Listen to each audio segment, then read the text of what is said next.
Swordfish is a great aircraft. It's often described as a World War I relic that should have been flying in Richthofen's circus. A United States naval aviator, when he was told that it was made by ferries, shrugged his shoulders and said, "That figures." It's otherwise described as slow, obsolete, it's canvas covered, and it's, as you know, it's called a Stringbag. But it was a great aircraft. Swordfish sank more ships than any other Allied aircraft. It was really a great aircraft. But flying up a Norwegian fjord in a wild snowstorm, it did occur to me that it might be nice if it had an enclosed cockpit. I would think so. I would assume too, because of its slow speed handling characteristics, that it was an ideal carrier aircraft. Absolutely. The Swordfish could go where no other aircraft could go. And also take off in That is correct. the most adverse. Yeah, take off. You're part of Force H in the Yes. Mediterranean. You're doing convoy escort duty. Yes. And you find out that your carrier is not steaming in the right direction. You're heading out into the Atlantic. Yes. When did you find out that you were going after Bismarck? Well, we were going towards the convoy, then suddenly we turned to the north, towards Brest. At that time, it was our impression that we were going up to find Scharnhorst and Gneisenau to see if they had been repaired, and were going out to join the Bismarck. Shortly after we turned, we heard that Hood had been sunk, which was really a disaster. Then we heard that, yes, we were going up to help in the Bismarck search. After that, we heard that Victorious, with Lieutenant Commander Esmond and 8 aircraft, had attacked the Bismarck, had hit her with 1 torpedo, and then the Bismarck was lost.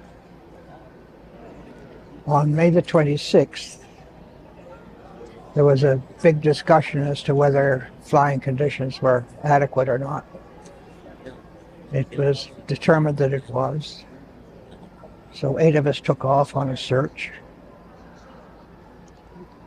Didn't see anything on the way back. On the way out, on our way back, picked up a report that a Catalina aircraft had reported a battleship. Perhaps with the wrong feelings, we felt that it might be pleasant that the Air Force and Home Fleet would be doing the attack, not us. Yes. Then shortly after that, we got a report that one of our Swordfish had sighted the Bismarck. At that stage, we knew that we would be involved. So you get your briefing, you're told that the only ship in the target area should No, be... that was 820 Squadron. Oh, 820 Squadron. Yes, they were told that there was only 1 ship in the aircraft. Right. They took off in horrible weather. Can I say how many aircraft? 15. 15 on that squad. Okay. 15 aircraft.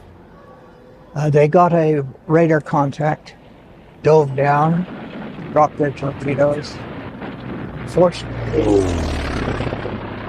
the majority of them exploded on contact or shortly after running. 3 torpedoes sped on their way to Sheffield.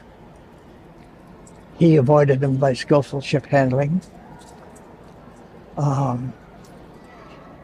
The captain of Sheffield, unlike the captain of, or the gunners on KG-5, recognized that we were Swordfish and did not open fire on us. When we got back, when the 820 Squadron got back, they were feeling pretty glum about it. But this was a fortuitous... It was very fortunate indeed that it happened, because when we were ranged, 818 Squadron was ranged for the second strike, we were armed with contact pistols. Now, it seems backwards to me Mm. that a contact pistol will be okay and won't explode when it hits the deck, but a magnetic head torpedo will explode. I don't understand it. Leave that for the engineers. Yes, but the weather was horrible. Yes. The ground crews were just outstanding. Now, for your takeoff, are you waiting for the deck to rise? You take off when the green flag comes down. When the green flag comes in, you're going, That's when the right. deck's going down at once. Yes, So you gun the engine, that's right. make sure the mighty lift of these two wings Right. get you a lot. Now, of course, you've got a great wind coming over that. Yeah, the green waves are coming over, but that wasn't a problem. Right. So you get airborne, you make your way, you get a bearing to get to the Sheffield, Yes, find Sheffield, yes. you find the Sheffield. Approximately how much time from the Sheffield to the actual sighting of the Bismarck? On the first, it was about 30 minutes, I would say. Okay. On our first approach, we didn't find the Bismarck. So we turned back and went back to Sheffield. Went back again. And just before ETA, there was a very thunderous roar. The aircraft shook. And Bismarck had opened up on us with her main armament. So 15-inch shells were Yes, directed at your yes, yes. fabric covered that's Yep, yep, which, needless to say, survived yes. if it was hit. Did you realize that's what it was, or? Yes, we recognized it. And we went straight down. Yep. And that was a scary moment too, watching the altimeter spin. So from what height are you coming from? About 5,000. 5,000. You do a 40-degree dive. About that, yes. And then we suddenly saw the deck, and there was the Bismarck. We were just three. We were not with the rest of the squadron. But at the same time, the rest of the squadron was attacking, Okay. and we were attacking. And yes, of course, much to our advantage that we were coming in from every angle. Yes. And there's no question about that. Now you mentioned in your presentation that most of the anti-aircraft fire was going over Yes, and not underneath. yes, they couldn't depress their guns to where we were, Right. and also they couldn't bring their guns back.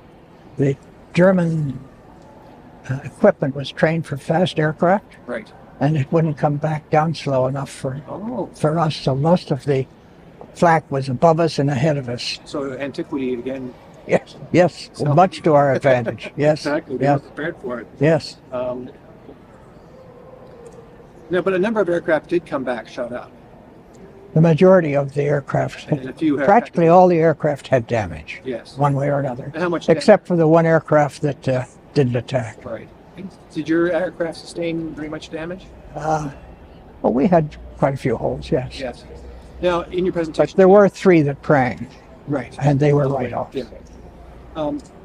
You mentioned in your presentation that you launched your torpedo, you made your turn, Yes, and then you reported a hit. a hit on the port side. And were there any other hits recorded? Yes, at that time, no. After we got back on board, we convinced command that yes, there had been a hit on the port side. And then there was some discussion as to whether there had been a hit on the starboard side. That was not agreed to. But a little while later on, Sheffield reported that Bismarck was steering on a course of 340. The Admiral didn't believe Sheffield's report, saying that he had reported a reciprocal bearing. But shortly after that, one of the Swordfish reported that Bismarck was steering north. So you had a swordfish in the air shadowing. There were the two Bismarck. Swordfish shadowing. And the first one reported that she was steering north at slowed speed. The second one reported that she was steering 340 again. Finally, command accepted that there was something radically wrong with Bismarck. They didn't know what it was, but they had to there was joy. They figured, here, if something's wrong, we will be able to engage her. Right.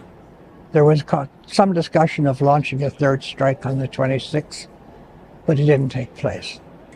On the 26th, the weather was clear. No problems.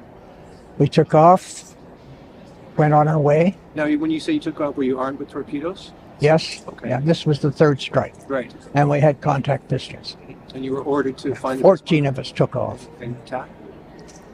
When we got there, the battle had started. It was very clear that the battle was told.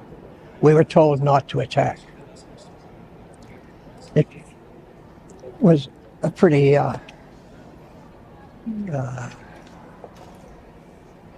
awful scene. KG-5 and Rodney, Dorchester and Norfolk And were Bismarck firing away. Bismarck, hopelessly outgunned, you could, out of control. Everything shot away. There was no bridge, no structure. Forward guns were blown away. After guns were in a tilt because the ship was at 20 degrees. Finally, they stopped firing. The battleships continued firing for some time. And then they stopped firing. At that moment, King George V, Rodney, and Norfolk steamed off. Dorchester came in and dropped torpedoes.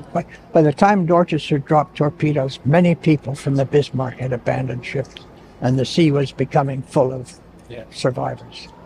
Then Dorchester came in, torpedoed her.